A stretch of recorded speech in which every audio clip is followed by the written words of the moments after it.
Yo, it's good, guys. It's Beach. Today, we are gonna go over how I approach games when I want to hit the top rank in them.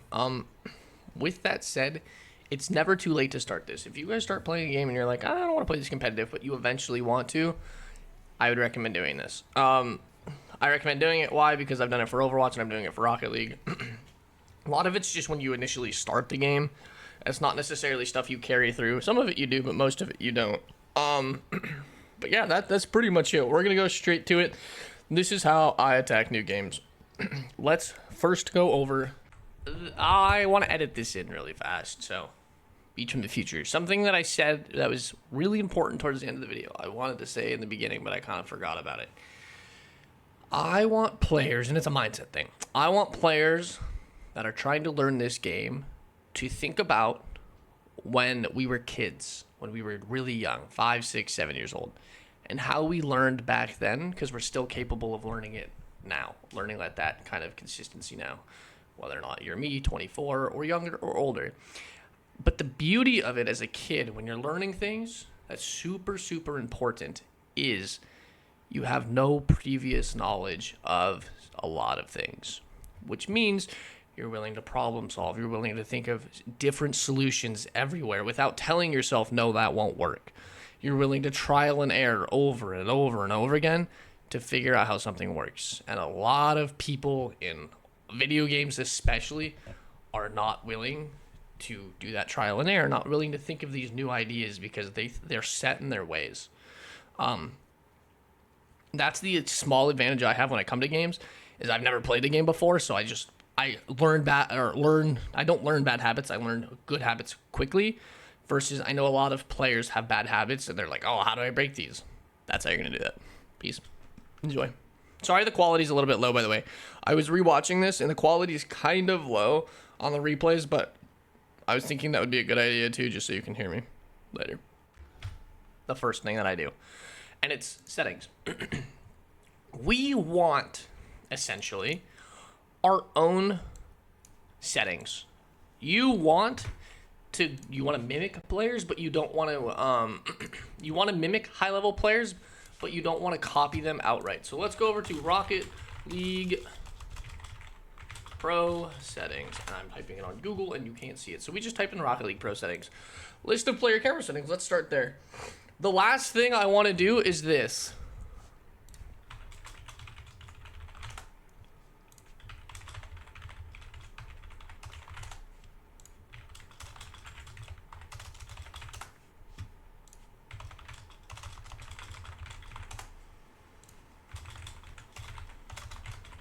Don't just glaze a specific pro. It doesn't help you at all. I see a lot of players do this. A lot of players do this. So let's look at all of camera settings, okay? What do we notice a consistency of? That's the biggest thing here. What is the consistency? First thing that I noticed is no one has camera shake. Great, we don't have camera shake. What's the next consistency? 110 field of view, okay? People ballpark from 110 to 90 height. So what do we have? 90.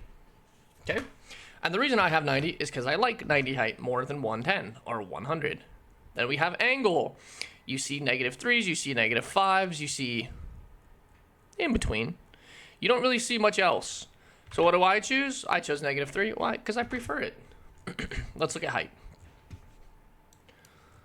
Height, you see a lot of 270s, a little bit of distance. You see a lot of 270s, a little bit of 280s, a little bit of 260s. So what do? We mess with our own. I figured this out, that these are my most preferred settings here. This is what I like personally. Stiffness, I messed with a lot. Swivel speed, I used a little bit. And transition speed, I moved. Could you find a player with these exact settings on this list? Yeah, 100%. You probably could. There's so many players here that you're gonna hit somebody else's settings almost guaranteed. But with that said, do your own settings. And then same thing. So let's go to Rocket League Pro settings. I don't know, controller. Great, so what do? We find kind of the middle ground. So what do a lot of players have it on? I don't care about those. A lot of people have it on bumpers, so what do? I put it on my left bumper. I'm not mimicking, but I'm getting the general idea of what players are doing at a high level, okay? And that's going to be a reoccurring pattern for the rest of this video. So I say, okay, a lot of them love power slide on a bumper. Perfect. A lot of them love arrows on a bumper. Cool. A lot of them use boost in the exact same spot. A little bit of R1s here and there. I don't know what this player's doing with X, but bro's theory crafting the next fucking 20 years. Jumps usually default, right? You look at what everyone's doing, and there's gonna be outliers like this, and you can be like, oh well, like X on PlayStation. No, that's an X. It was an X for I believe it was an X for Xbox. My point being, though, you find what other players are doing, don't mimic it, but try to understand why it works. With controls, it's really easy to understand why, because it makes it comfortable. With camera, same thing, comfortable. You can do the same thing, like with this. Overwatch Pro settings, same thing, right? You go to DPI, like when I did Overwatch, I did DPI, I did all of this stuff since in-game. I just kind of got a good idea of it. Figured out what settings are good and bad. Don't do this, though. Oh, this is from my bad internet.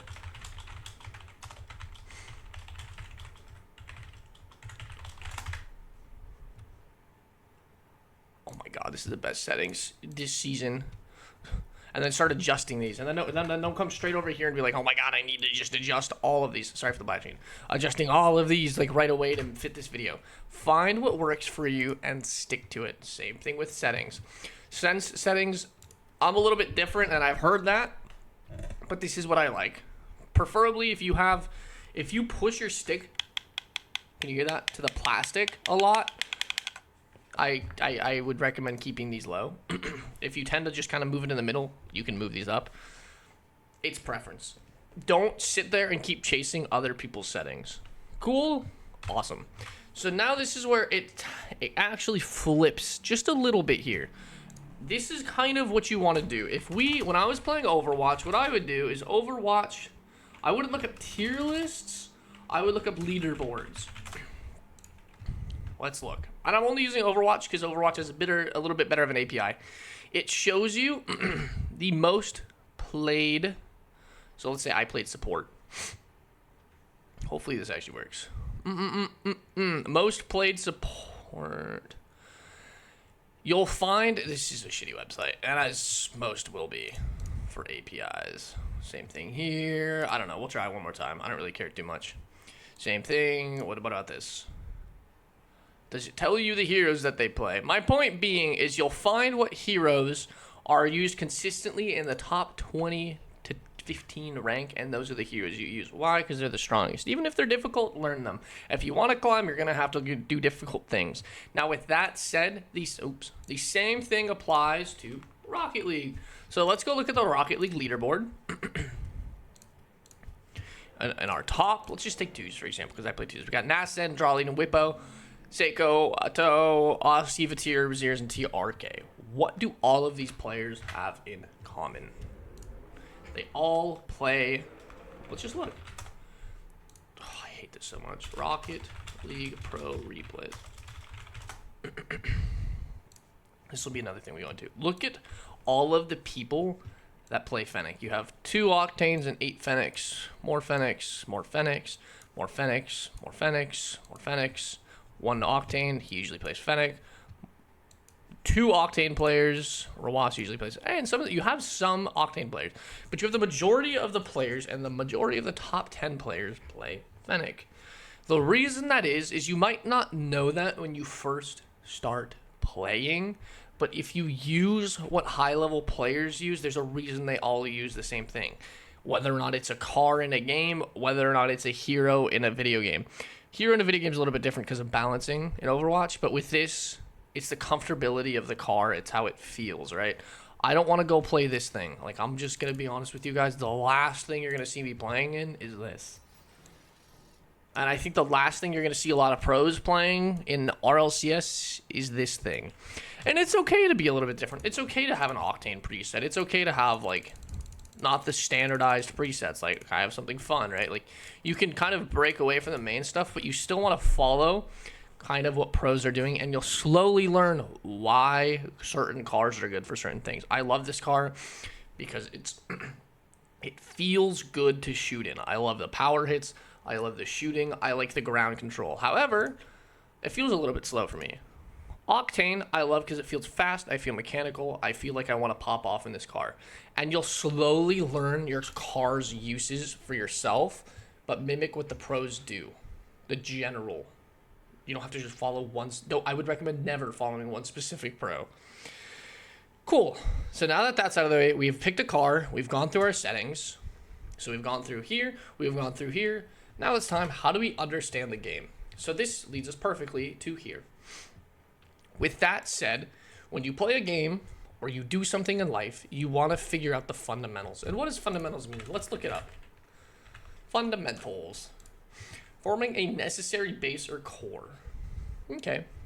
So it's basically the things that you're going to do over and over and over again. And they're oftentimes the simpler things. They're the things that's required to be good. It's the things you're going to see a lot, right? And that's how fundamentals in sports works. Fundamentals in sports, let's look up. Balancing, okay. Meaning. Let's just look at this. In Rocket League and every other game, you should say. Develop the basic skill movement patterns required. Exactly. It's the basic patterns you're going to use a lot. And why do good players make the game look easy? Because they've mastered the fundamentals. They've perfected the easy part of the game. The power shooting, the rotations, the simple things, right?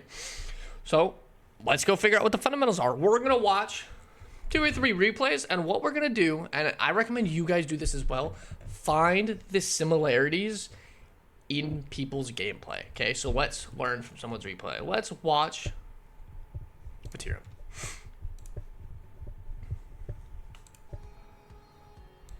Okay, let's watch. Excuse me. So let's find, we're going to do this right now really fast as well. Let's find 3 replays. We'll watch about 2 minutes of each. Just a quick thing to add on the replays. I highly recommend watching those pro replays, but not pro level games where it's organized esports. You don't get the best idea of what the game looks like at a high rank. You see what it looks like in a very organized professional league with the highest level of players that can break fundamentals because they're a team. So I highly recommend watching pro replays of the highest rank, but not the highest peak level of the game. And we're going to find the similarities in all of them. And let's watch this end for a little bit. Let's find similarities. That's my music. And it's also not my music. So let's see. What does he do? He's last man, so he plays safe. Why do I know that's a fundamental? Because I've already played the game. He doesn't have boost, so he clears it. That's not that's a fundamental part too. Great. This is kind of a clunky start because they're just plastered on defense. So let's see. Counterattack concept. He goes as fast as he can. Messes up because he's trying to go fast wave dashing. Great. So what does he do? He messes up going quick. So you can tell that he's trying to move quickly up the field with 0 boost. Or, let's say 12 boost. He takes a quick touch. He tries to wave dash. You can tell what he's trying to do. He's trying to move quickly up the field so that last man can't get back. Their first defensive stance was very awkward. Let's watch again.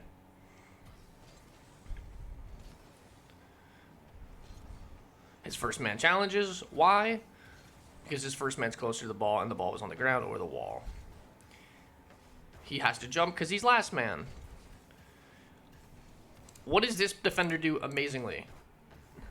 This player says, okay, Vatir is closer to the ball. We can learn from all players. Vatir is close to the ball, so Vatir can control it. So if I fake challenge, Vatir gets to lose control. Then it hands over the control.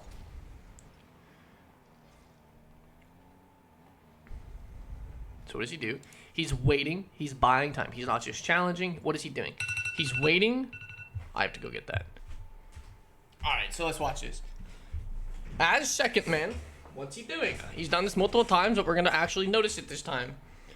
He's buying time for his teammate to get back. Because why? He was last man, so he's waiting for his teammate to get back. Look at this. His teammate has 2 players to beat. So what does he do? He covers net. Now that it's a breakout, he can chase it if he wants to. Does he go up quickly? Of course. Are we going to go up that quickly? No.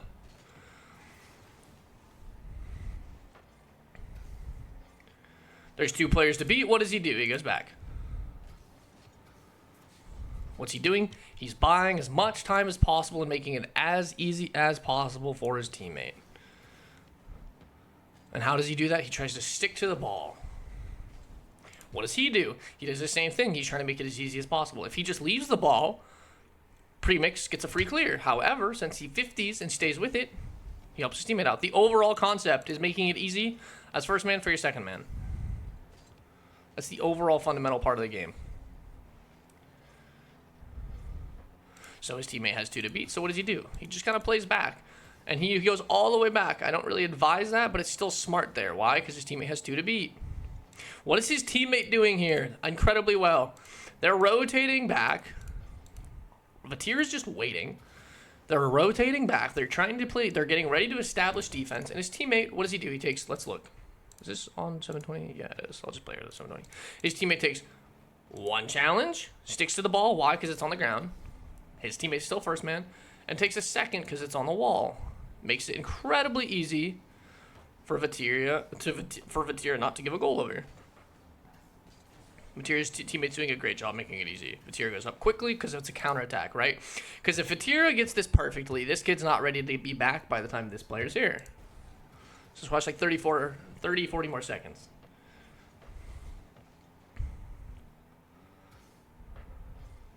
Notice how Vatir doesn't cheat up at all. He goes a little bit over to this side. Why? Because he thinks the ball is going to go this way. But he doesn't go up the field. Why not? Because his teammate has 2 to beat. So what's his job right now? To buy time for Premix. So let's see how he does it. What does Premix do incredibly well? Ball comes to the ground, he challenges. Last man's job, we've already noticed. And you can say, oh, this is really hard to notice if you've never played the game. You will pick up those consistencies. You want to learn the game. You have no previous knowledge of the game. Or even if you do, think about not having previous knowledge. Don't sit there and justify, oh, I would have done this and it would have worked as well. No, it wouldn't have. What's he doing right now? Sticking to the ball, making it tough. Great. Vatira, amazing player. Let's watch Ocalid in 2s. See what's different. See what's similar. There's going to be differences in play styles, but there's going to be the similar, if not same, fundamentals.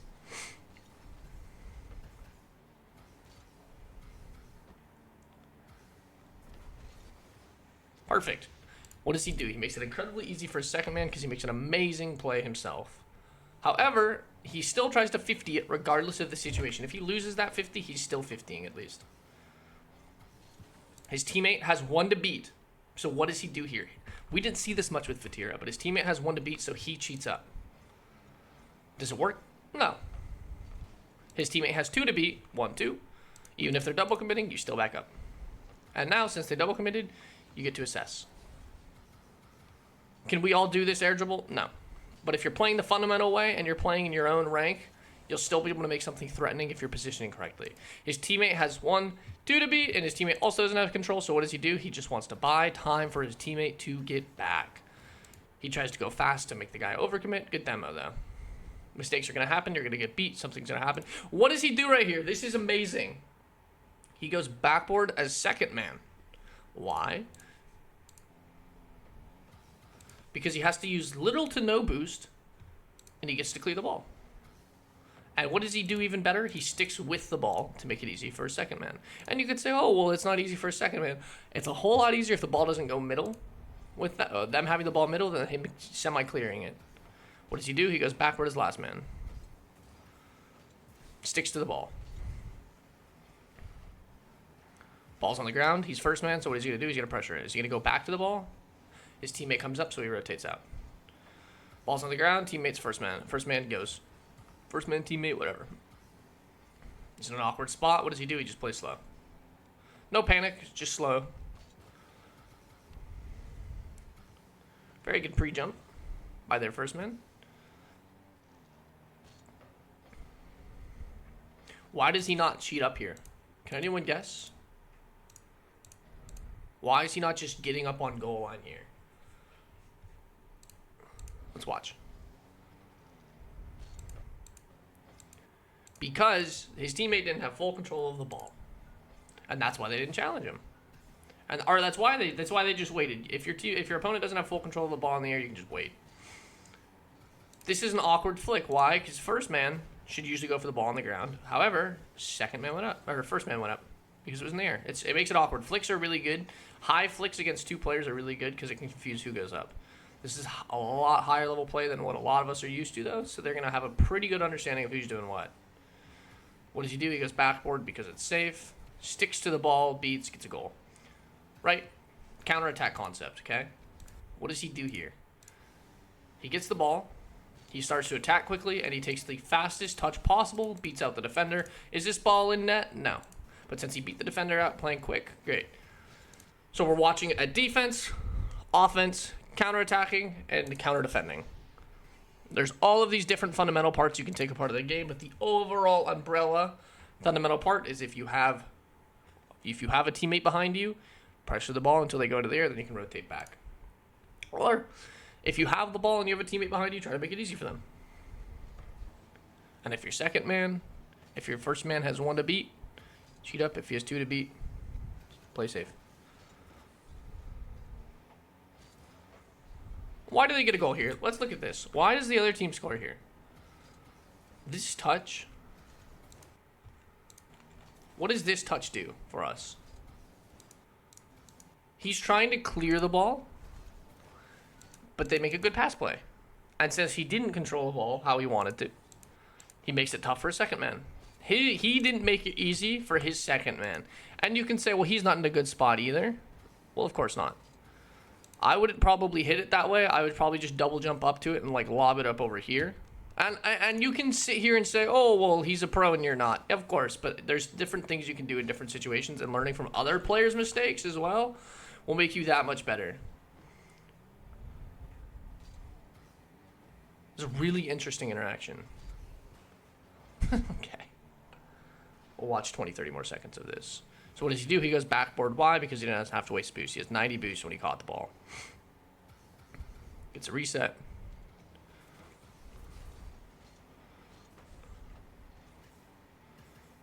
His teammate had 2 to beat, so he just plays back. Now that his teammate has 1 to beat, he's a little bit out of position.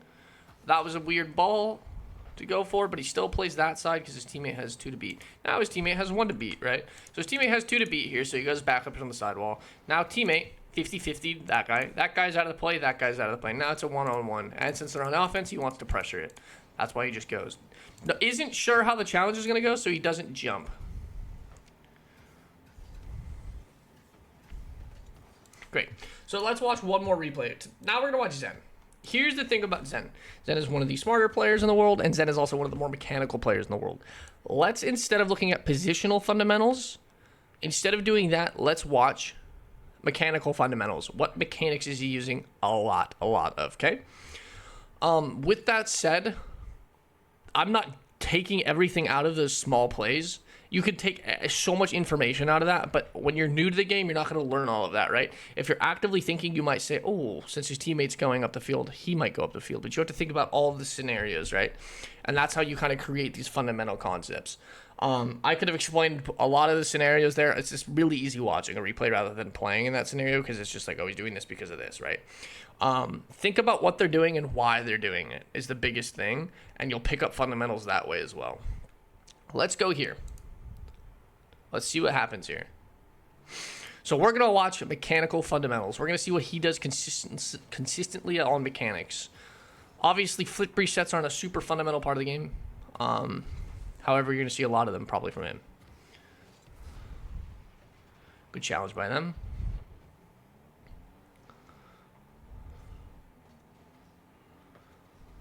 Going on to the backboard.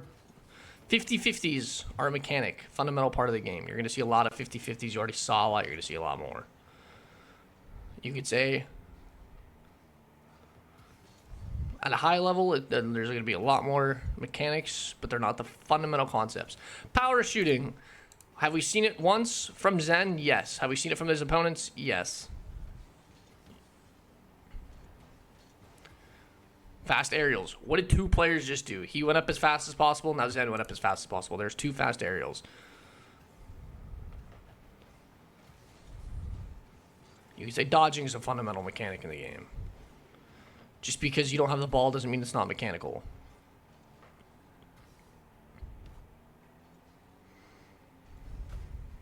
Shit flipping is a very fundamental part of the game.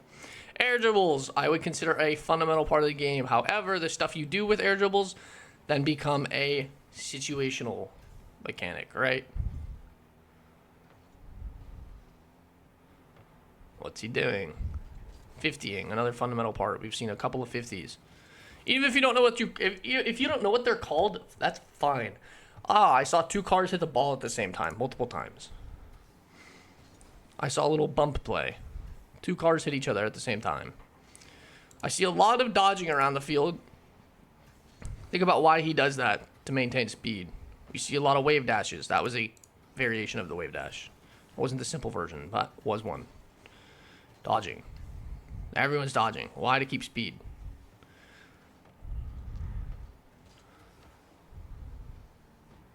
It's Zen, so it's not going to be super simple fundamentals, right?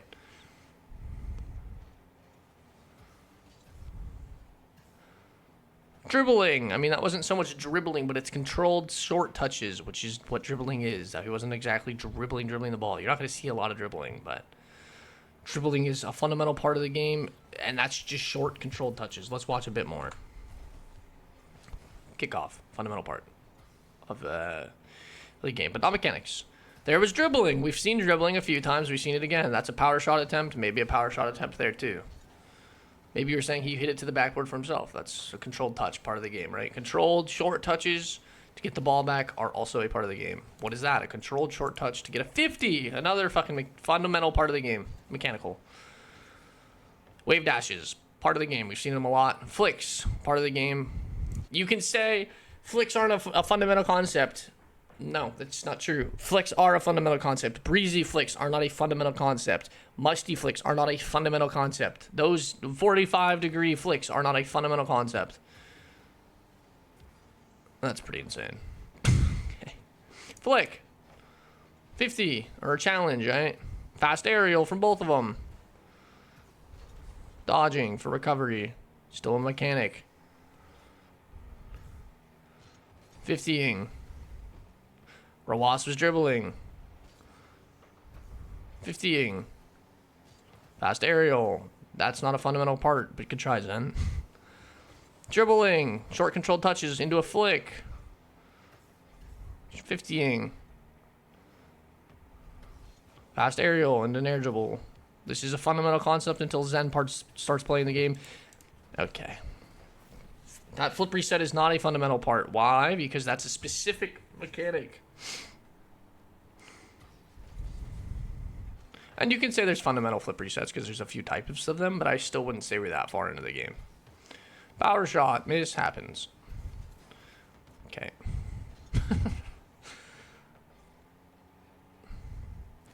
Short controlled touch. Demoing. We've seen a few demos. Part of the game. Smart demoing, though. Okay. We'll finish this replay off just to go through this.